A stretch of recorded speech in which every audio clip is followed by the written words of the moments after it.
All right, folks, welcome into Pickaxe and Roll, brought to you by our good friends over at Superbook Sports. I'm your host, Ryan Blackburn, at NBA Blackburn on Twitter, part of the Mile High Sports Podcast Network, and I am so excited to discuss this Denver Nuggets win as the Nuggets defeat the Phoenix Suns in Game 5 to take a 3-2 series lead. Really excited about this one. Really, this is just such an important moment for Denver in their history. It's such an important moment for Denver and just in this season to be able to take advantage of the opportunities that you do get. What a big win last night for the Nuggets. It was extremely important for them to get this one done, and so glad that they were able to do it. Didn't feel like they would at various points, and then when they ultimately gave up that first quarter lead in the second quarter, I thought that they were cooked. I thought that they were in a really bad place at different points, and the agenda, the things not going necessarily great with Jamal Murray in that first quarter. He turns it around in the rest of the game, and we don't necessarily have to talk about that as a talking point, but still excited to be able to see what the Nuggets have been able to do. And look, this is what Denver does at home. They've been dominant at home the entire season. They've been dominant at home in the playoffs. Really haven't had that many close games in the playoffs at home. All of these games have been pretty substantial, pretty solid wins. And it is really cool to see them in this position where, it's not great.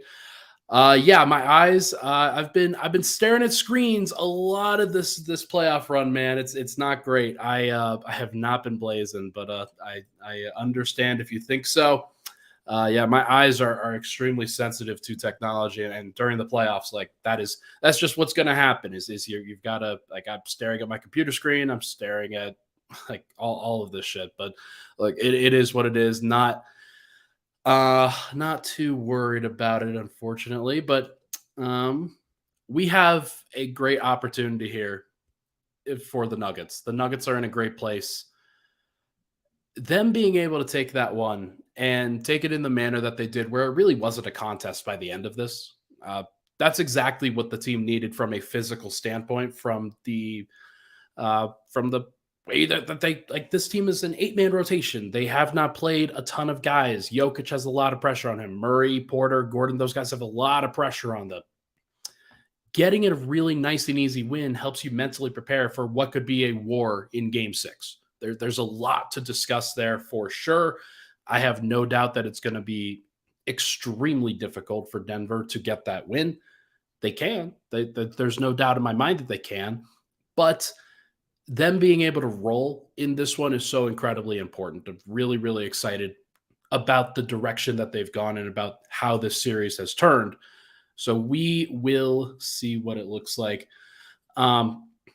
Richard, where is that Suns fan that was absolutely hanging around like they're hanging out in all of these podcasts with me and in all these podcasts trying to rile up the chat? But that's not what's happening now. So really great to see Denver in the position that they are. And the reason that they're in this position is because of Nikola Jokic. He is unbelievable. Everybody knows this. I'm not breaking any news here. I tweeted out a meme. Excuse me. I tweeted out a meme last night during the game of Jokic, when Jokic is 2 of 9 versus when Jamal's 1 of 6. And it's funny because everything I do now, it's associated with a jinx. And as soon as I tweeted that out, Jokic goes 8 of his next 8 from the field. And because he didn't start great, some of the plays that he had, I was on the opposite basket or behind the opposite basket basically. So I didn't see all of the angles in terms of where those tip-ins fouls that he was missing were those opportunities that he would usually make. He missed a couple jumpers that he usually makes, things like that. But in general, he turned it around and was still having that amazing impact that he always has. And it's just so funny that even in his worst games, even when he's not playing well, that he can turn it around in the blink of an eye because he's that level of player, and turns it around and has 29 points, 13 rebounds, 12 assists, had a steal and 2 blocks, just unbelievable. And from that point where he was 2 of 9 in that, I think it was midway through the second quarter, he finished the game 12 of 20, if I'm not mistaken. So he went 10 of his next 11. That's nuts. Like, that's just unbelievable. Like, it's just so, it's got to be so frustrating for the Suns that they have zero answers. Like, there is nobody that they can go to in these situations, because the guy that they thought would have an answer, DeAndre Ayton, clearly does not. Like, Jokic has put Ayton in a body bag in this series, and it's super cool to see that after what happened in 2021, where Murray creating a little bit of extra space for Jokic, that helps. Porter being a better version of himself, KCP being a good fit, AG being more integrated. I think that all of those things have helped out Jokic a little bit. But the most important thing is that Jokic is just a better player than where he was 2 years ago when he won his first MVP. He is a better basketball player. The stats, whatever, like, they may be whatever they are. I think that he has better numbers. I think that he's actually putting up better numbers, at least marginally. But the most important thing is the mentality. And the most important thing is him picking and choosing his spots and understanding this is exactly the pressure point that I have to push. And he does it so well every single time. It is the growth in his game that he's understood how, like, these things go, how these things work after another couple of years of seasoning, after another couple of years of, hey, he failed in the 2022 playoffs, not by his own volition, but the team failed. And I just do think that Jokic is so much of a better player and understanding of the moment, and just better than he was. And now, like, he's not exhausted as well. Like, remember in that 2021 season, he was exhausted carrying the team for 72 out of 72 games after the bubble. And when Murray wasn't playing great at the beginning of that year, and then Murray tore his ACL towards the end, Porter still trying to step up, Denver was in flux. Like, Denver still figured some things out, and they were a 3 seed in 2021. But Jokic had to do a carry job for a lot of that season. And like, when nobody else in the NBA was able to do that, just given the short turnaround. So he's in a much better place physically for this series than he was for that last series. And it really shows. Like, he is beating Ayton up and down the floor. He is posting him up. He is putting 7-footer Kevin Durant under the stanchion when he's sealing him on these post-ups. And it's just so cool to see him take this moment and to really shine out there like this. He has been unbelievable. And, like, credit to him. Like, I posted the meme because you know that he's going to turn it around anyway. It's like, he's not like, he's just unbelievable, guys. Like, it's amazing. Jamal Murray started really, really slow in this game, like borderline unplayable slow. the way that he was rolling out there. Some of the decisions that he was making were wild. Some of the passes that not passes, but like some of the shots that he was taking were out of control. Defense was better. He was more aggressive on the defensive end and played a better game in general on the defensive end, but it took a while for his offense to get back to the place where it needed to be. And he started the game 1 of 6. I think he was actually 1 of 7, but ultimately turned that around, was 6 of 9 after going 1 of 6. And I thought that the game changed for him when Landry Shamet came in, because the Suns needed more spacing. They needed not Josh Okogie on the floor. They needed Landry Shamet out there. And in the first 5 minutes, Jamal went at Landry Shamet every single time, abused him, taunted him, drew a technical foul because of it, but he was in his bag, and it got his game going, but it also got the rest of the teams going as a result, because he was setting up Jokic. He set up Michael Porter Jr. for a corner 3. He played an all-around better game, a more holistic game in this one, and it didn't look like he was trying too hard to be the scoring match.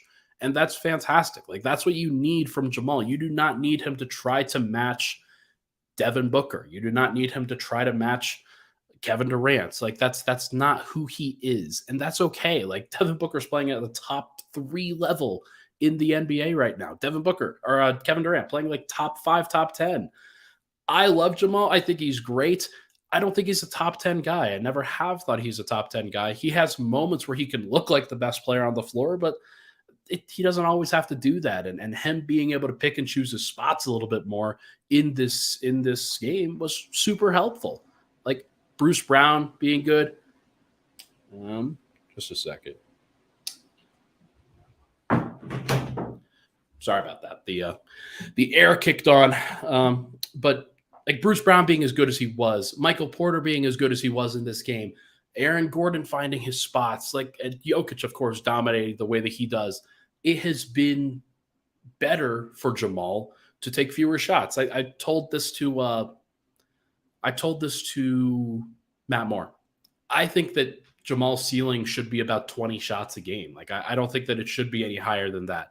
And he took 29 in game 3, 25 in game 4, and it felt like he was dominating the ball a lot. But more than anything, he got off the ball a little bit more in this game, and he wasn't stressed in this game. And there was one play where Denver had to take the ball out from under their basket, and they immediately passed it to Aaron Gordon. And Jamal passed it to Aaron Gordon and ran up to the front court and did not try to mess around with dribbling through Landry Shamet's guarding and dribbling around him and trying to break the press. Like, don't have to mess with it. There's no reason for it. Like, everything that he's doing now, like, I think it's got to be about making things easier for himself and making things easier physically, because Denver needs him to be at his best physically. It's hard coming off of a torn ACL, and like he's still trying to figure that out. But he's like, it was much better after he rolled his ankle, after Landry Shamet came into the game and he started talking trash, and he needed that. I think everybody needed that. I needed that. My agenda was on the line, folks. But no, it was good to see Jamal kind of turn things around a little bit. I thought he ended up playing a solid game. Not a great game. I'm not here to be delusional here, but it was a solid game. And that's what you need when you have other guys that can step up too based off of your style of play. Next, Michael Porter Jr. Then Michael Porter Jr., then we'll hit a break. Started fast. Michael Porter Jr. was unbelievable in this one, getting them going very early. And it was clear that the Nuggets were looking for him early on in this game too, where you knew that Michael Porter Jr. had to be involved more than he was previously. I think in the last 2 games, had to pick and choose his spots a little bit more. Denver called his number several times, and it was great to see. It was great to see him do that because in general, like Denver, they need him to be the spacer. They need him to be the special shooter that nobody can leave. You have to account for him, but he can do more than that because of the off-ball cutting, because of the transition play. There's a lot that he can do on the offensive end that Denver hadn't really featured for the first 2 games. But it was nice to see him step up in this moment in that first quarter, had 14 of his 19 points in the first quarter and got Denver off to that double-digit lead when Jamal was playing like hell and Jokic wasn't playing his best. And it's so important for guys to step up in those moments, especially at home. We'll see what happens on the road. We'll see what happens in game 6 tomorrow. But I do think that Michael Porter Jr., he showed up in a big, big way. I also think that, and he's getting a lot of credit for this nationally and locally, Michael Porter Jr.'s defense has taken a step forward. And when he is rotating the way that he is, when he's contesting the shots early, whether it's against Ayton on the roll, whether it's isolation defense against Booker, whether it's helping on Kevin Durant, his length and his athleticism and his brain have improved so much in terms of understanding where to be and how to best affect the game. And it's exactly what you need. You have to be able to always have other things you can do other than shooting. And for a long time for Porter, it was, hey, if his shot's not going in, what else is he doing? Now he's defending all the time. And now if you're getting the defense all the time and the shooting, then you've got an elite 2-way player that you're talking about. And I'm not going to confuse him with Klay Thompson here, because while he does shoot extremely well, and while he has improved defensively, he's still not quite to that level yet. But he's different, and he has these every single time that he gets going, it's a backbreaker for the defense because they can't account for him all the time. It's just it's not possible for them to. So when he does that, it feels like Klay Thompson because it's like, oh, okay, you had to deal with Steph and Draymond consistently, and then you're now having to deal with Klay. Holy cow, that's a tough proposition if you're the other team. Now, we will see what it looks like in this next game, but Michael Porter Jr. deserves a lot of credit. 28 points in this one. He had 19 points as well, but only on 7 of 11 shooting. Extremely efficient, 5 of 8 from 3. Also had 8 rebounds, 2 assists, and 1 steal. Like, it's not just the shooting. He's plus 24. Murray's plus 23. AG, who we'll talk about next, is plus 27. Like, it's just a lot to love about where Denver's at and the kind of contributions that they're getting from everybody outside of Jokic. Really great stuff from this Nuggets group. All right, let's take a break. When we come back, we are going to talk about AG and KCP as well as the bench, which had no changes, and I was kind of surprised about that, but in retrospect, maybe I shouldn't have been surprised.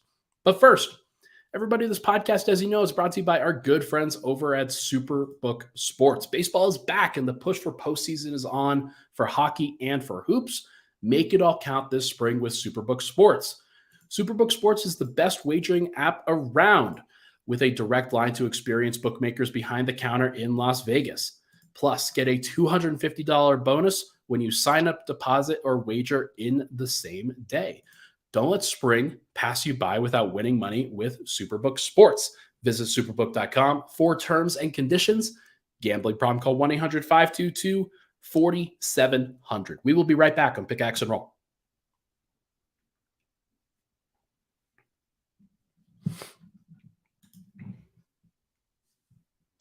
All right, we're back.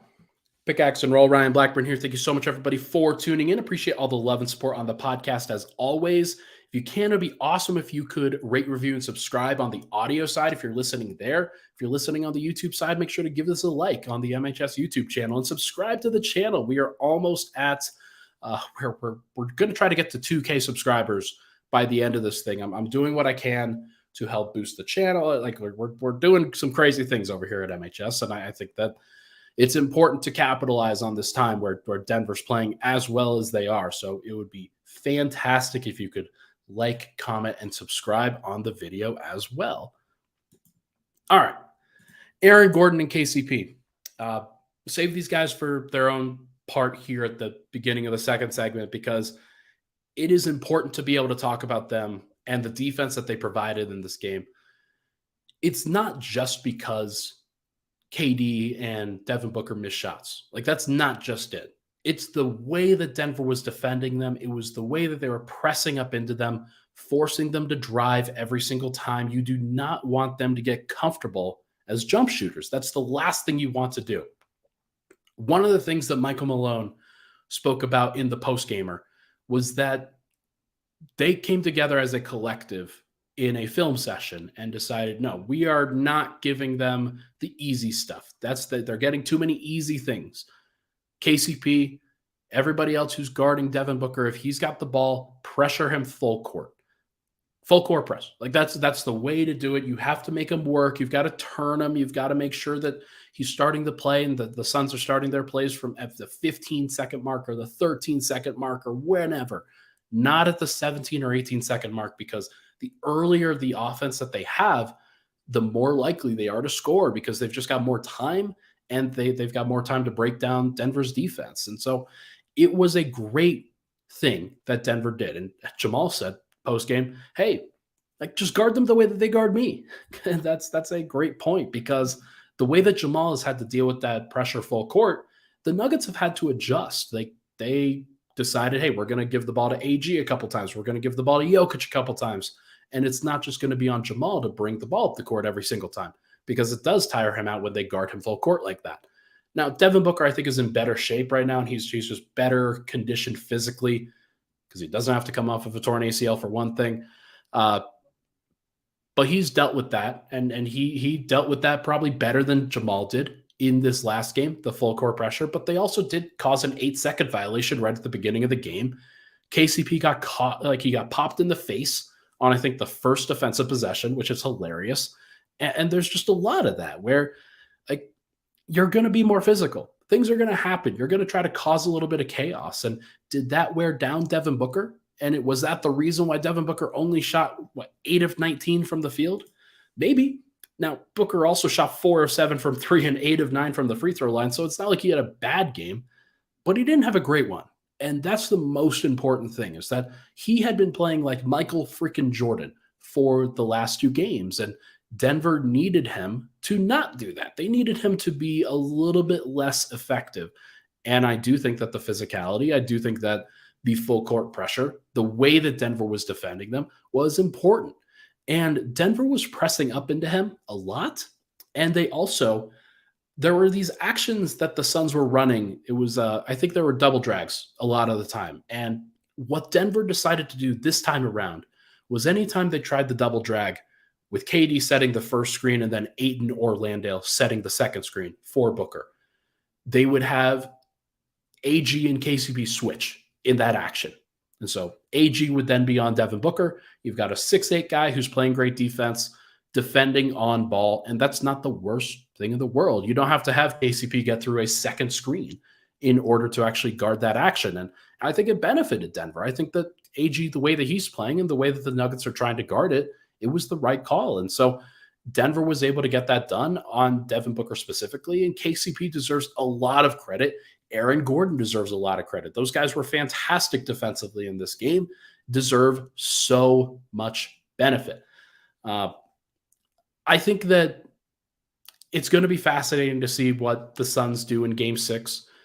You're probably going to get better shooting performances from both KD and Devin Booker. And AG and KCP it'll probably look worse in general, but that's okay because you got the win that you needed here.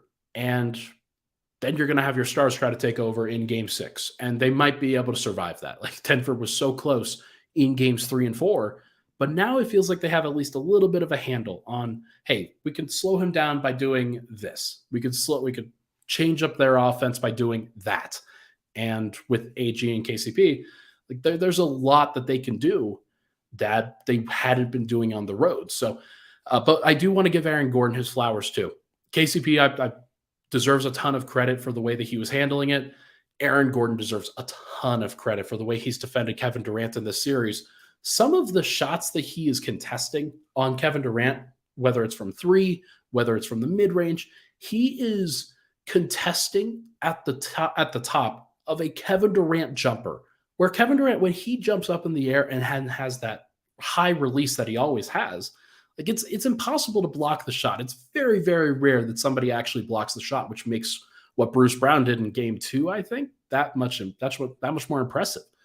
But AG, every single time that Kevin Durant is getting into a shot motion, he is at the top contesting that shot every single time. And I think it's wearing down KD a little bit. Now, he's still elite, and he's still going to make those plays. But the way that these guys have shown up in this game, like this game last night, that gave me confidence that they can do it again. They don't have to do it perfectly. They've still got to avoid foul trouble if they can. But contesting at the top, making things hard is really, really important. Michael Porter switched on. Jamal Murray switched on. Christian Brown, Bruce Brown, obviously, I'll talk about them just a little bit here. But everybody switched on to those guys, and they did a fantastic job. So really, really impressive to see those guys step up in this situation. Next, bench lineup. No changes. I was surprised about this. I did not expect this. Jamal Murray, Bruce Brown, Christian Brown, Jeff Green, Aaron Gordon. I tweeted out that Jeff Green was coming into the game, and I think a lot of people were very concerned. A lot of people were very confused. In the end, here are Jeff Green's numbers. 16 minutes, 4 points, 2 of 4, 0 of 2 from 3. Missed a couple open threes, but that is what it is. 2 rebounds, 2 assists, -3. Folks, you could deal with a -3. That's okay, especially when the starters. Let me just list off these starters plus minuses again. Jokic plus 18, KCP plus 18, Murray plus 23, Porter plus 24, and AG plus 27 for Aaron Gordon. When Jeff Green's out there and he's only a -3, when you've got those plus minuses, You're going to be okay. Like, I know that everybody was getting used to the fact that the bench was also a plus. It's not usual for the bench to be a plus. Like you can be okay if they're in between like a -1 and -5. Any lower than that, and you start to have some questions. But this is perfectly fine. And the way that the bench, I think, handled this, especially in the second half, was really, really good. Jamal, Bruce, Christian, Jeff, and AG, a lot of guys stepping up in those moments. Jamal, I think, in the first half, not good. It's really like he did set up Jeff for a couple of open threes, just didn't get those to drop. That's okay. Like sometimes that happens. But Bruce Brown, absolutely take a bow. Like, I think that this was his best performance in the Nuggets uni. I think that the way that he stepped up and took some pressure off of Jamal as a secondary creator, as somebody who, when he had the advantage, never let it go. He was aggressive and downhill and attacking every single time. And for him to do that, and for him to be as efficient as he was, for him to be as effective as he was, not turning the ball over, it was very, very impressive. Here are his final numbers. 27 minutes, 25 points, 7 of 11 from the field, 2 of 4 from 3, 9 of 10 from the line. 9 of 10. Like, that's amazing. And him being able to get downhill like that, attacking the rim, he drew fouls on KD and Devin Booker and other guys in transition, like always pushing the tempo, always pushing the pace, and never giving them an opportunity to breathe at all. That's a big deal. Also had 5 rebounds, 1 assist, 1 steal, only 1 turnover for Bruce Brown, which is just such a big deal. Like, when you have a guy that wants to be aggressive, when you have a guy that wants to be downhill, I think of Russell Westbrook in a lot of those situations where when Russ tries to get aggressive, he'll get a little bit wild. He'll get a little bit out of whack. Bruce did not do that. Bruce, during all of this postseason, has done a great job of avoiding turnovers for the most part. Sometimes he'll lose the ball. Sometimes it'll be a weird decision, like he had a weird pass one time. But for the most part, Bruce has just been a great decision maker and a great aggressive downhill creator. He's benefiting from the open space, whether it's Jokic on the court, where he'll be at the top of the key, or he'll have a lane where he could just knife easily to the basket, or if it's with Jeff Green and AG out there where the paint is completely open. Like, the opposing team is not really crashing the paint in that situation. There's a lot to like about where Bruce Brown's game is right now. And he stepped up in such a big way. Had the Landry Shamet game against the Suns. That's a really, really big deal.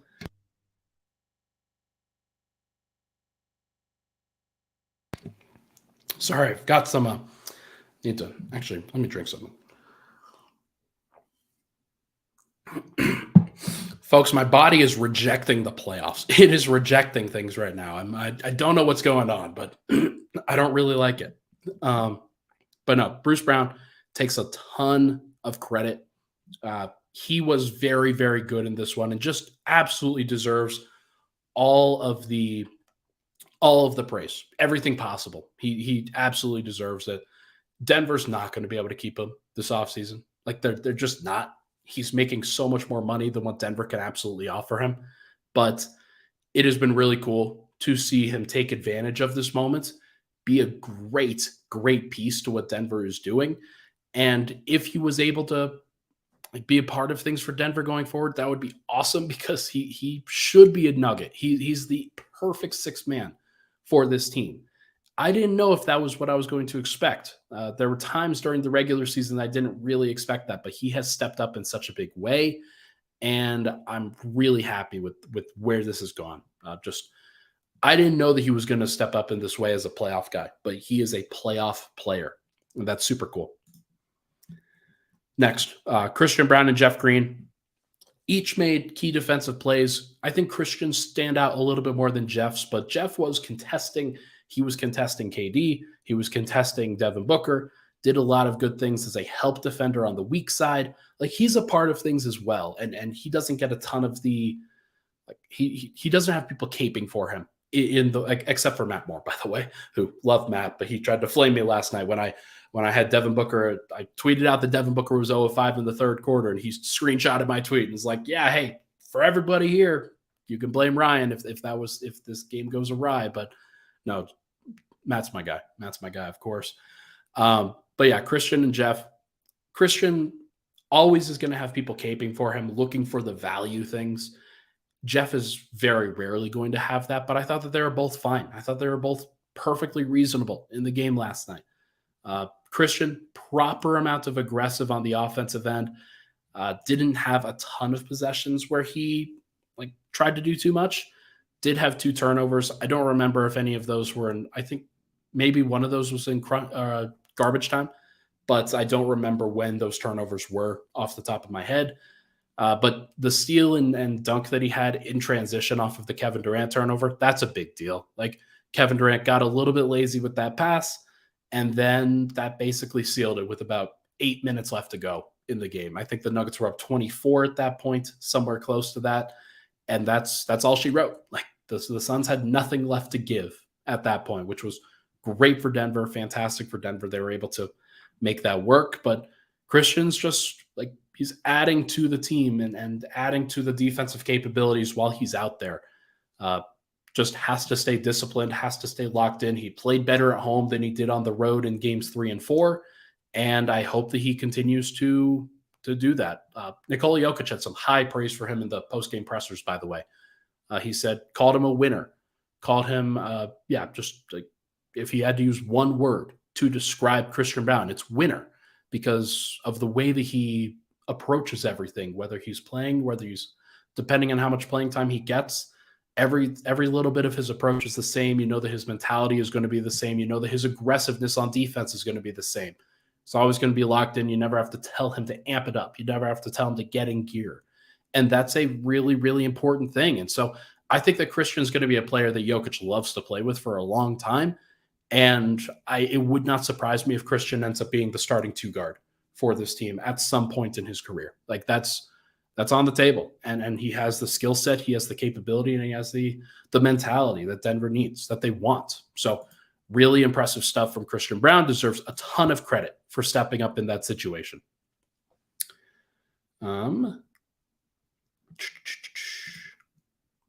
Also, one more thing. I think that Murray going off ball in that second unit was a really big deal, because there were plenty of opportunities for him to kind of step up and try to be the ISO guy. There weren't a ton of isolation possessions from Jamal with that second unit, like there usually are. Like, usually when it's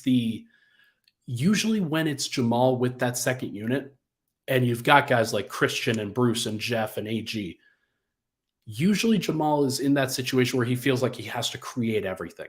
And that's just not true, especially with Bruce playing the way that he was. You do not need to go into post-up mode. You do not need to go into isolation mode. There's no reason for it. There's plenty of opportunity to have dribble drives from both of those guys, creating for other people. Murray, I thought, did a good job of setting the table for Aaron Gordon at one point, for Bruce Brown at various points, for Jeff Green at various points. Didn't really set the table for Christian, but I think that was more opportunity rather than not trying to set him up. He always looks for Christian and always looked for him in the regular season. I know that. But look, it's good to see that Denver, the way that they needed to win in game 5 was for Murray to be off the ball a little bit more, whether it was Jokic creating everything, Porter getting involved, Bruce Brown getting involved. It didn't always have to be Murray. And that's a really, really important factor here, that Denver can win in different ways. And whatever the game calls for is what you're supposed to do. It doesn't have to be the prime 2-on-2 way that I think Jamal may have wanted to do it in games 3 and 4. That's important. That's an important bit of growth. That, look, Denver's team is better than Phoenix's team, but you've got to be able to show it. You've got to be able to prove it. And the way to prove it is to keep everybody involved. And Murray, I think, was a lot better with keeping everybody involved and not getting in everybody's way in that. And I'm a big Murray guy, of course. I want to see him succeed. I want to see him put up these big, massive numbers, kind of like the bubble. But if that is not what the game takes, if that's not what the game needs, then don't get in the way of it. Just whatever the game flow is, just be the guy that you need to be. And I thought Murray, after what was a pretty shaky first half, was a really good player there. And his defense was better. Like his defense objectively was better in this last game. Nothing that you really needed to like actually look at there. And so I think Jamal was the weak point at times defensively, and that didn't really happen in Game 5. Sometimes, like on the occasional Devin Booker like curl three, I think in the fourth quarter, that was one of the plays that he fell asleep. Everything else he was pretty locked in. Like Landry Shamet did not go off in this game, and I think Jamal and everybody just much more locked in this time around. So good stuff to see. All right. Let's take one more break. When we come back, we are going to talk about things that Denver figured out in Game 5 and then talk about Game 6 tomorrow, because I think that's going to be crazy. It's going to be a fun environment. Denver has a great opportunity to do some great things. But first, I'm going to show you this clip from the Vic Lombardi show.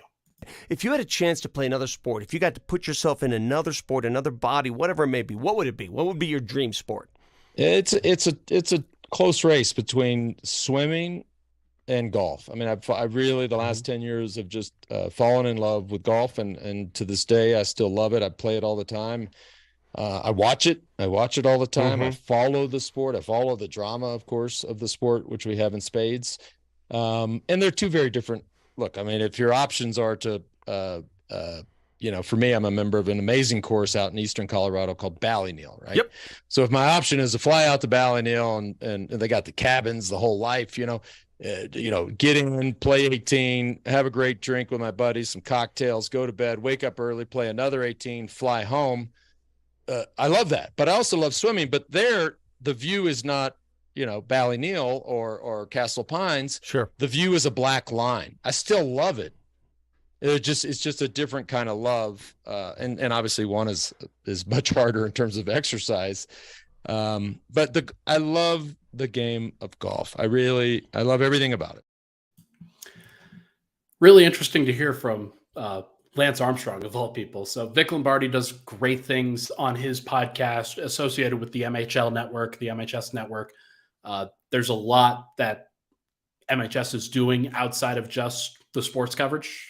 There's a lot that Vic Lombardi also talks about. So make sure to go check out that podcast. It's Vic Lombardi's show. Just search Vic Lombardi on the podcast network and you are sure to find it. It comes out with an episode every single week, talking to people like Kathy Sabin and Lance Armstrong, of all people. So very interesting to see. All right. It looks to me like the Nuggets figured out some stuff. Looks to me like Denver has figured out some things that they can actually benefit from going forward for the rest of this series, whether it is just Game 6 or if it's Game 6 and Game 7. First of all, if there is a Game 7, Denver's got a big advantage there because they've defended home court as well as they have. Anything can happen in a Game 7, though, and if it comes down to it, the Phoenix is going to get out to Denver on Friday. They're going to try to get as acclimated to the altitude as possible. But I think that Denver can close this out in 6. I think that they can win in Phoenix. They were very close in Games 3 and 4, much closer than Phoenix was to winning in Denver. So there's potential for Denver to close this game out in Phoenix on their home court immediately after the Matt Ishbia, Nikola Jokic situation. There's a lot that could go on, and I think that they can definitely benefit from taking advantage of that, because if you look at the other series, you don't want to look too far ahead. I think that Denver, hypothetically, let's say that Golden State wins Game 5 against the Lakers. They're playing tonight. If Golden State wins, then they'll be down 3-2 still, because they're down 3-1 right now. But they'll extend it to 6, and they would force the Lakers to have to win on Friday in their home building, which not a guarantee. It's possible that Golden State still wins a road game in that series, and they could still do it. They could come back from 3-1. There's no doubt about that. But if the Lakers are able to win tonight, if the Lakers are able to win, you do not want to give them a whole bunch of rest and have the Suns force a Game 7 and then you win, because that Game 1 of a Western Conference Finals will be on Tuesday. Obviously you can't think too far ahead on this situation, but if Denver's able to get it done, if Denver's able to figure some things, because they figure some things out, if they're able to capitalize on that and win on the road, you then don't give the Lakers this massive advantage. Like, that would be the most important thing in this situation. You do not want to give them any benefit, because if you remember back to the bubble, because Denver had to go to 7 games and the Lakers got to rest after winning their previous series early, they benefited from that in the following game 1. And Denver probably wouldn't have the same energy for a home game 1 that they would if they're able to get some off time. So we're going to have to see what it looks like. Don't want to go too full ahead, but this is why Denver needs to, this is why they need to step up in this situation. Like, they have an opportunity here. So I think that among the things that they figured out in game 5, you have to pressure Devin Booker. You have to make him work. There is no way that you can just let him go from a physical standpoint, because he's too good. He's too good of an athlete. He's been playing 44 minutes a night on every single one of these games. You have to give yourself an opportunity to step up in those situations. And like Devin Booker is going to be a guy that steps up at home. Like, he's going to play great. Don't make it easy on him to step up. Pressure him full court. Do what you can to try to slow down the Phoenix offense. Do what you can to try to, because a lot of what they've been able to do is run off of makes, not just misses. They're running off of makes, inbounding the ball, getting it into the front court with 22 seconds on the shot clock, and then running offense immediately. You do not want to let that happen. Slow them down, make them walk the ball up the floor, turn them around a little bit, and then that could give you the right pace that you're looking for in a game 6 on the road. Next, getting Jamal Murray off the ball early in possessions. Again, I want to go back to this play. In the first round, Nickeil Alexander-Walker did a great job against Jamal Murray. And so in game 5, Denver decided, we're going to have Aaron Gordon bring the ball up the floor. We're going to have Nikola Jokic bring the ball up the floor. We are not going to have Jamal Murray bring the ball up the floor. And it benefited him greatly. He was fantastic in that game 5 win. Murray was. And that was a big, big deal. Denver needed that. They needed all of that. Do not force Jamal to break full court pressure. There's no reason to try to do it. This is what Steph Curry does. Steph doesn't bring the ball up the floor all the time. He runs to the opposite floor. He runs to the opposite baseline, basically, and then figures out where he has to go from there. There's no reason to try to have Jamal do that when you know that Kevin Durant isn't going to pressure full court. You know that Devin Booker isn't going to pressure full court. Those guys, when they are guarding other people, have KCP bring it up. Have Jokic bring it up. Have AG bring it up. There's no reason to have Jamal do that, because it just tires him out. And there's no benefit from it. He's not breaking that press and immediately beating the defense. That's just not where he's at physically. So I think that Denver, if they can get that done, if they can force Devin Booker to slow down and they can get Jamal Murray to speed up, then they have a great, great chance. Next, clearly getting Michael Porter Jr. going is a great idea. You want him to be involved early and often in the game, because I think what we're seeing right now, his defense is better when the offense is good. As long as he doesn't lose focus, which he hasn't really lately. When he is locked in on both ends of the floor, Denver is a different team. And Michael Porter Jr. sometimes will check out on the offensive end when he's not being involved in the possession. He'll just stand in the corner. He'll stand on the wing. He'll cut less. When he feels like he's not going to get the ball when he cuts, doesn't really cut as much.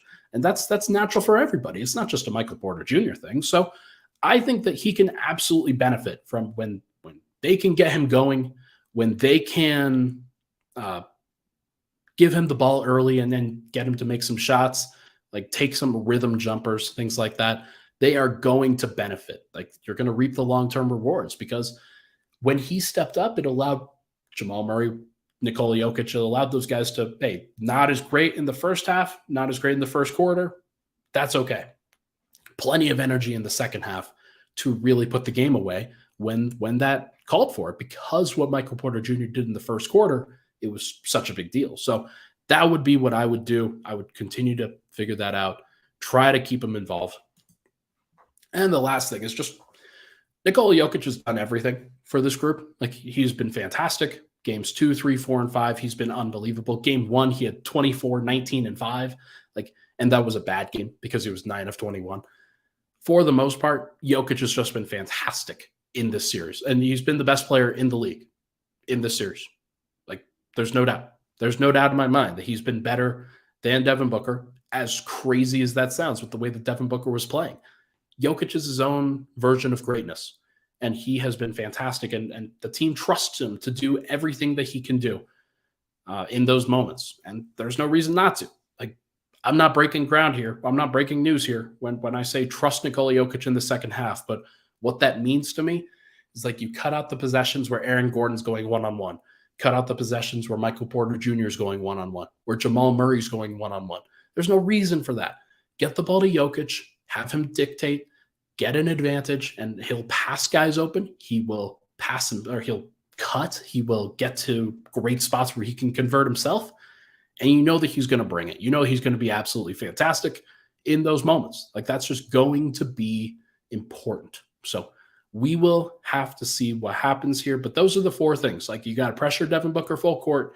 Got to get Jamal Murray off the ball. You've got to get Michael Porter Jr. going. And you've got to trust Nikola Jokic. Like, that's just how it's got to be. And I think there's no reason why it wouldn't be that. So far this series, the home team has held serve in every single game. Can Game 6 be where that flips? I don't know. I don't know what that's ultimately going to look like. I think that Denver has a great opportunity here for them to step up in that regard. Whether they actually do or not remains to be seen. It wouldn't surprise me if they lost. Like, I mean, that's just who this team is, right? Like, sometimes they'll get comfortable, sometimes they'll get complacent, and the other team, when they are playing with more desperation, they will step up in those moments. That's okay. Like, I think in Game 6, you would want to be able to close it out. That would be fantastic if you could. It would definitely benefit Denver, like I talked about. Definitely benefit them if they stepped up in those moments. However, the Suns have been fantastic at home. They've been great. That just is what it is. And Denver's got to survive that. They have to figure that out. They can, if they do some of the things that I talked about, if they continue to just play well. If Kevin Durant doesn't go off, and Kevin Durant's been mostly held down during this series. Could he be fantastic in Game 6? Could he be the best player on the floor in Game 6? Absolutely. He's Kevin Durant. Like, this is not rocket science. But if Denver continues to play the way that they played in Game 5, maybe the role players don't play as well. Maybe Phoenix's role players play better. It's going to be a close game. Just like all the games in Phoenix have been close. Denver has an opportunity here where they can do it. They can do it if they want to. But they're going to have to push it over the top. Jokic is probably going to have to be the guy. And maybe Murray's going to have to make more clutch shots. He didn't make as many clutch shots in these last two Phoenix games. Maybe Porter. Like, he had a couple opportunities to make clutch shots. Got to make them. Got to make them this time around. Denver can do that. Those guys are talented enough. Those guys are good enough. They know what's expected of them, and they've got to step up. But I do think it's going to be a war. You know that, like, Devin Booker at the end of Game 5, Kevin Durant at the end of Game 5, those guys were frustrated as hell. They were mad. They were frustrated. Denver was playing. They were outplaying them consistently.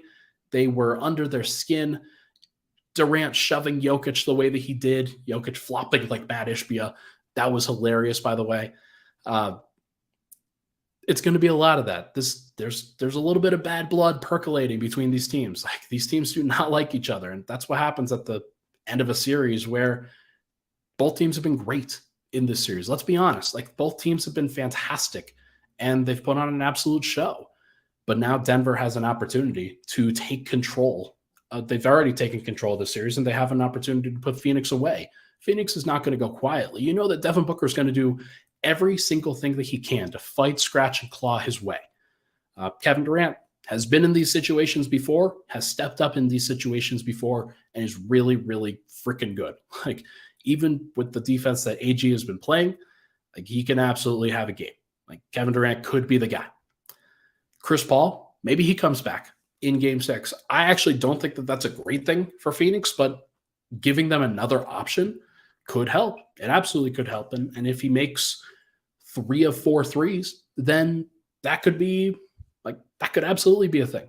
Like, you don't know what Chris Paul's going to do.